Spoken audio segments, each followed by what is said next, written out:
Okay, YouTube, it's Saturday, February 27th, I think. Let's look at our calendar to be sure. I think it's 27th. Yeah, sure is. And as you can see, it is, if you look out the window, it is nighttime, dark. Why am I doing a video at night instead of in the mornings like I usually do on weekends? Because I had to work today. Don't like it, but had to do it. Not going to get mad, not going to complain, but I am going to say that I was asked to work Saturday on Thursday. On Thursday they asked me to work Saturday. I said, what do you need me in here for? And he just blew up and said, I just need you here. And guess what?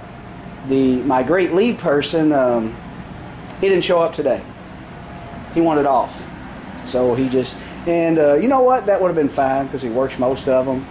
But what really upsets me is there was no reason for me to be there. No hot jobs. There was no reason for me to be there. He just wanted me to be there so he could tell his bosses that he got me to be there. So, needless to say, I've already talked about self-employment, stuff like that. So that's why we're going to try to do a really good job on this truck. We're going to a lot more trouble than most people would for a truck that's going to be actually worked. But the better it looks, the more likely when someone asks me, who painted your truck? And I say, I did. Maybe I can get some people to come my way. And I want to do a lot of work in here for other people when I eventually become self-employed, which is a goal of mine. And it won't be just paint body work. I built the chassis on my race car, which I'm dying to do a video about that car. Just that the car is stored in the trailer until this truck's done. So until then, we're going to stick to body work videos on this truck. But needless to say, I will be updating my resume. I've learned a lot from that place, and I've added a lot of skills to my arsenal. I'm a CNC machinist. I was a tool and die maker. Well, really still kind of am. I was a tool and die maker for 22 years at Leggett & Platt, and now I work for a company called Network. CNC machinist. They pay well, but the conditions are very poor, and that's why they pay well, because they're trying to expand and they say they're trying to hire. I don't know if I believe that, but they are getting all this work with a skeleton crew and expecting us to be in there for a lot of hours. And this old boy is about debt free, so that ain't going to work for too much longer. I'm going to stick with it at least until my house is paid off. But I also have another prospect for another job, being a CNC machinist. I've learned some programming and stuff too. So anyway, enough about that. We don't want to talk about work. We want to talk about projects in a garage, which is work, but work we like. We're car guys. Okay. Now, where was I? Okay, it's this polyester primer. I finally got to sand it and see what it's like. Told you I would do a video on it, and guess what? I forgot. You missed it. I like it. I'm sold on it. This stuff really builds high quick. I like it. This panel is very straight. It's just about done. I got one little groove that I accidentally dug too deep with the corner of my sand block in there. Of course, this part was a little low. I got to fix that. But that's ready. I got a few places I'm going to touch up. I'm going to do some spot priming. I found a not really a dent, two high spots, one here and here, and I tapped them in. I should have done a video on it. Little high spots where you don't want to leave dings with your hammer. Do minimum damage, but you still got to knock them down. I take a paint stick. Let me show you. This works really well too. Only got one hand, so I'm not going to grab a hammer. I'm not going to hit it because it's fixed anyway. But let's say that's a high spot and that's a high spot, which it isn't anymore. That's where they were. Take a hammer and you lay a paint stick on there and tap your high spots with a hammer, and it does it without dinging up your metal. Just wanted to show that to you. With this polyester primer, for those of you who did not watch the video on it, here it is right here again. I love it. Evercoat Feather Fill, next generation. It's a polyester, high build, no shrinkage, cross link, curve, blah blah blah. Supposed to be also good for your final primer coat, and I'm going to try it that way. They say you can lay urethane paint right on top of it. It's fine.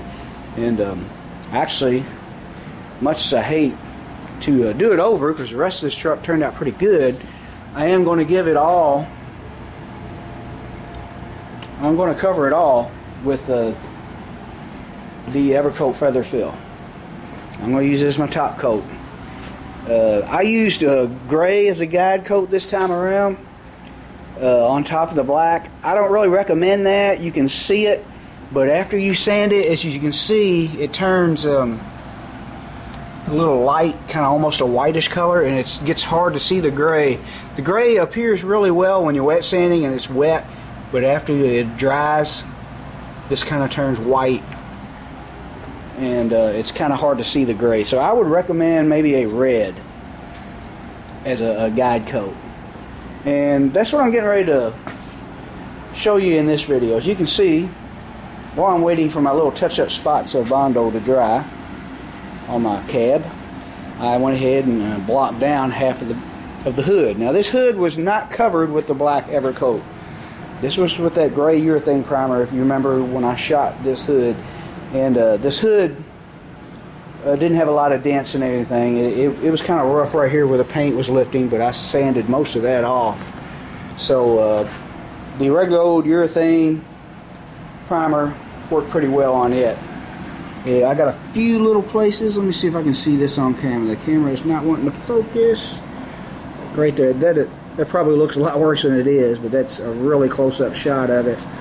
I got a couple little spots like that I will fix with a little dab of body filler. I never did get any Evercoat metal fill, I think that's what they call it, and I got a little spot right here I'm going to fill in. But after that, I will just smear a little dab in there and lightly sand it down. And I am confident enough that after about 2 or 3 coats of that black primer I was just telling you about, the feather fill, this hood will be ready for final sanding. And I'm so happy to actually have a body panel ready for that. But what I'm going to show you is what we mean by sanding the guide coat down. And we're going to mount this camera up on a tripod and show you what we're talking about. Hang on. Okay, now I want to show you what we're talking about sanding the guide coat off. If you don't know what a guide coat is, all it is after you sprayed your several heavy coats of primer, high build or whatever. In this case, like I mentioned earlier in this video, this is just urethane primer. This isn't a good high build like I will use from here on out.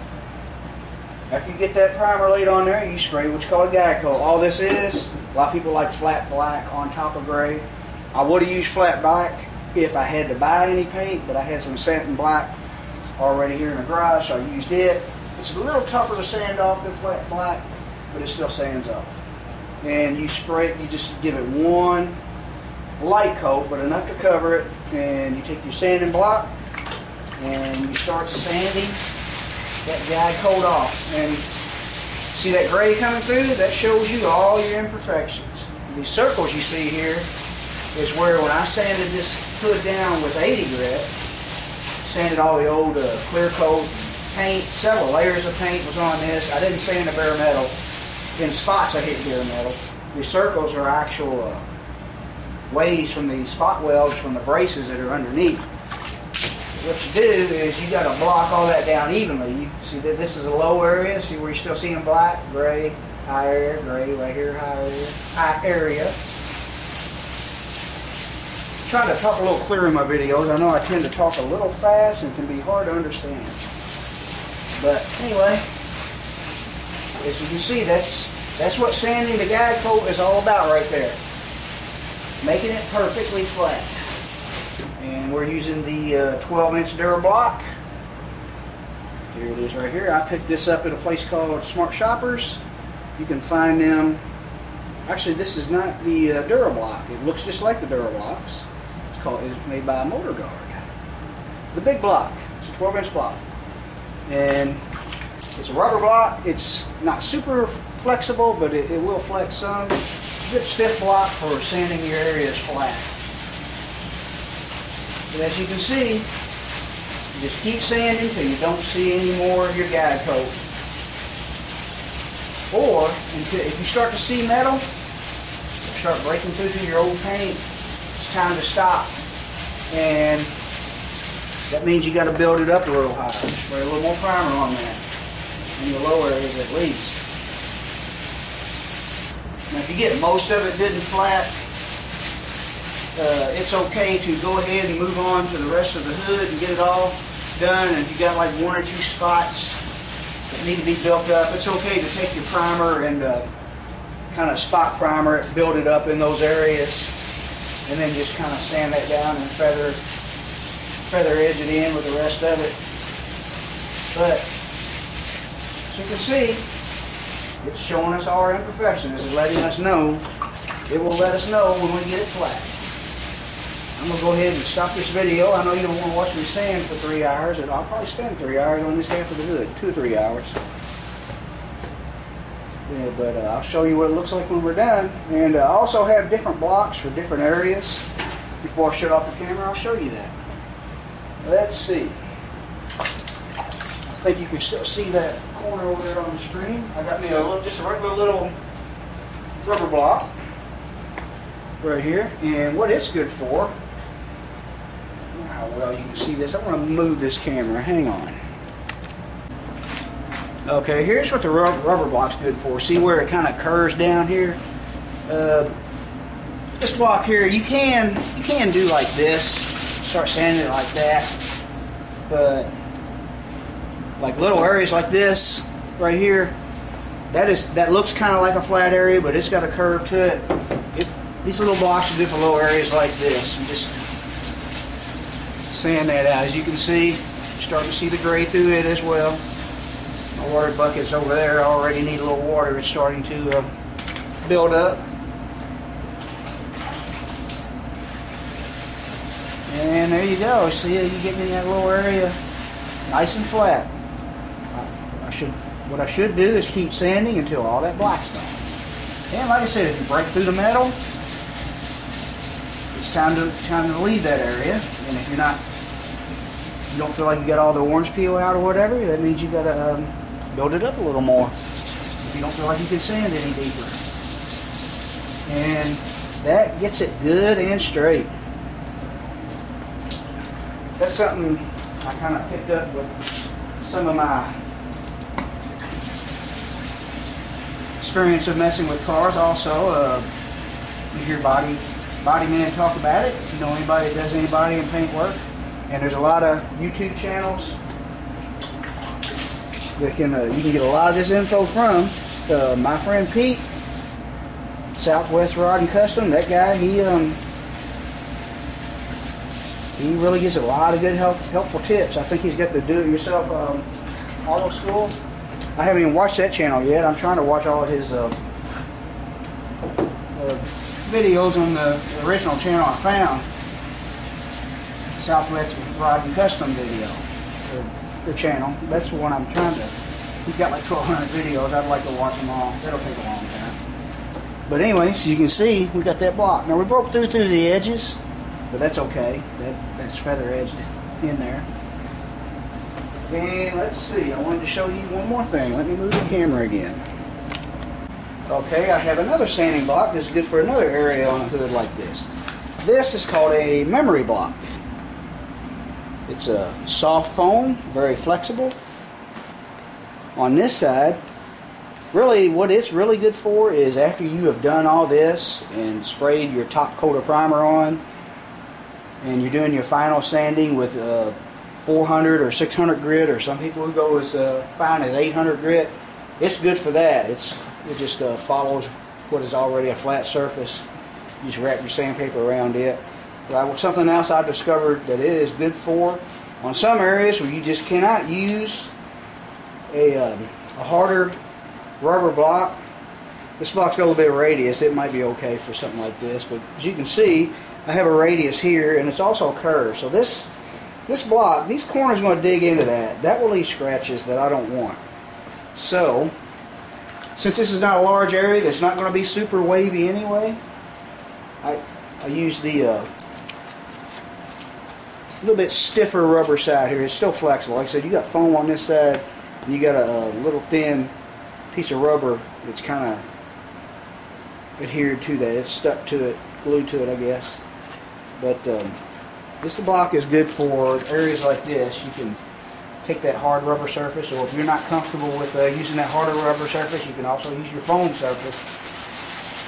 And it will, as you can see, follow that body line, but it's also getting all of those little, getting all the orange peel out. And see that line there? See, that's from where I sanded with a harder block with the 80 grit when I originally sanded the hood down for my first coat of filler primer. As you can see, you know, at least it's still a flat surface. And like they say, never use your hand. Don't take your hand and do that, because you're going to get waves in it, especially if you go this way. You're going to get them grooves in there, and it's just it's not going to look too well underneath your paint, and it will show up. But yeah, as you can see, I'm getting all that out of there. It takes, you don't want to push too hard. And then if you see one area is coming out easier than the other, you try to focus on that smaller area in the middle there. I'll run the camera long enough to get rid of just that. And it's okay to, since this is a soft block, it's okay to kind of turn it up on its corner to get to those hard to get to areas. You still got a flat surface here at least. And there it is. And that's what they call sanding your guide coat, using your guide coat to get it straight. I'll show you what this looks like when I get done. I'm going to at least stay out here late enough to get this side so I can get this side wet sanded down, blocked down, whatever you want to call it. So I can come out here tomorrow and fill in my tiny little pits. And hopefully I'll be able to give this its final coat of the filler primer. And I will also do some spot priming on the cab tomorrow. And we'll let that dry for, I've been letting my primer set up for 2 or 3 weeks, but since we've had to redo a lot of stuff, I'm probably only going to give this like a week. It's starting to warm up around here anyway, and I think this primer will cure just fine within a week, probably within 2 or 3 days. Anyway, let's stop talking and get to work. Okay, YouTube, it's Sunday morning now. I was up until about 10:30 last night. I told you it'd take about 2 or 3 hours to sand that half down. It didn't take that long.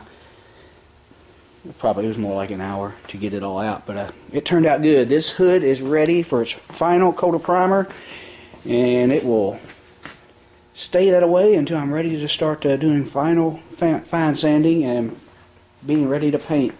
One body part done, so starting to look a little better. You know, body work is just so repetitive, and it feels like you work and work and work and you don't really accomplish anything. Then finally, if you keep at it, jump from one part of the truck to the other or whatever you're painting, and it'll finally get done. But we finally got this where I'm happy with it.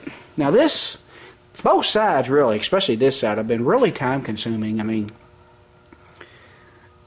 if I'd have gotten it right the first time, oh man, I would already had this whole cab done, you know, ready for final sanding.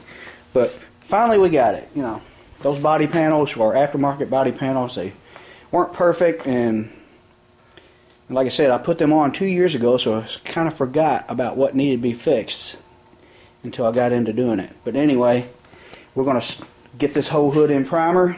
Primer's already mixed. We're going to spot primer the areas that we fixed. We're going to have to spot primer this whole panel again. This area here we fixed, that high spot I told you about.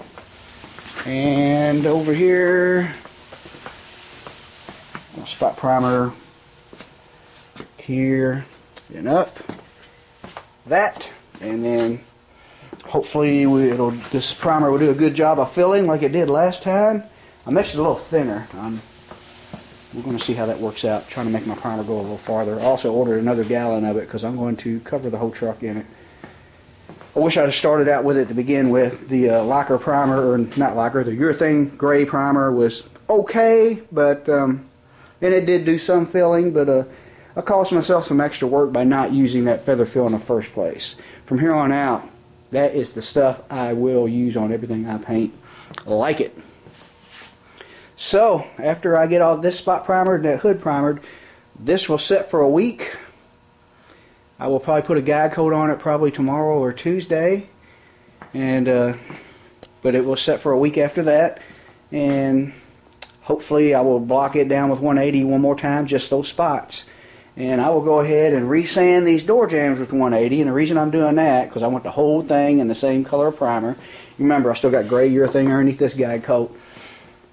And once I do this door jamb and the other side, it should be ready. I'm pretty confident that it will be for its final coat of primer, which we will hopefully do next weekend.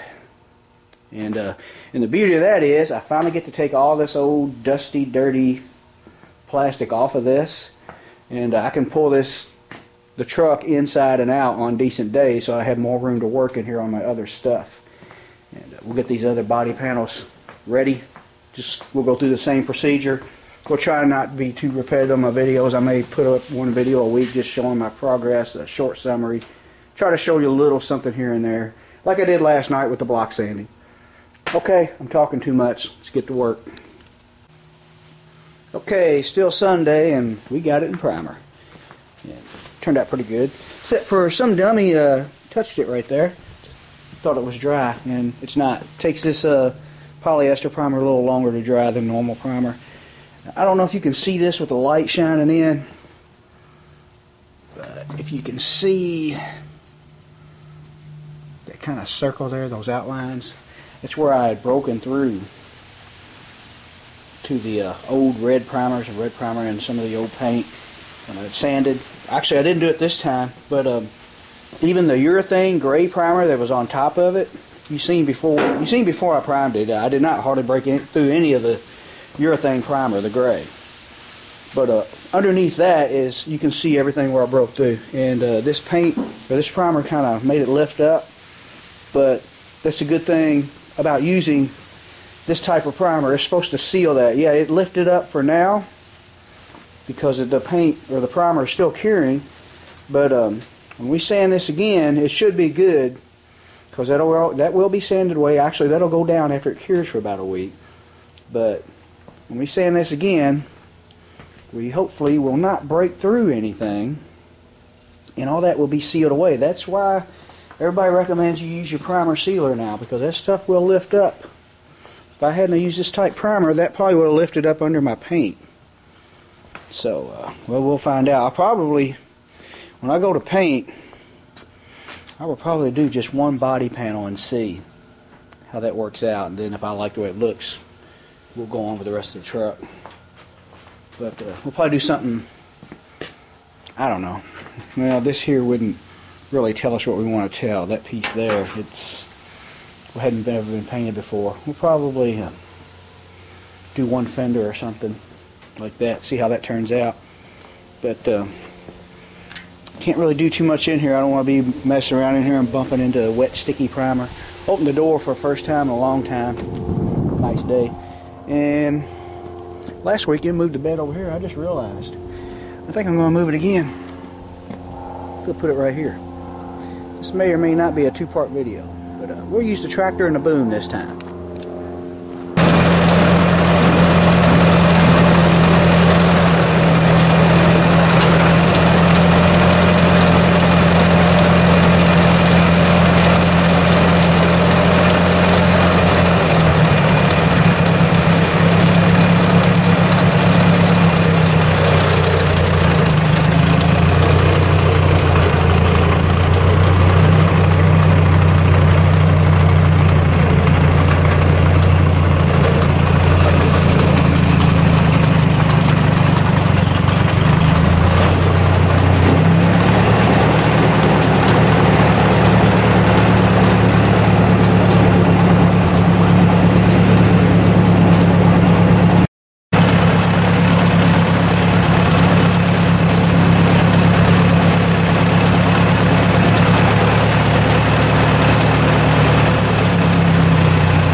Thanks for watching, and see you next week.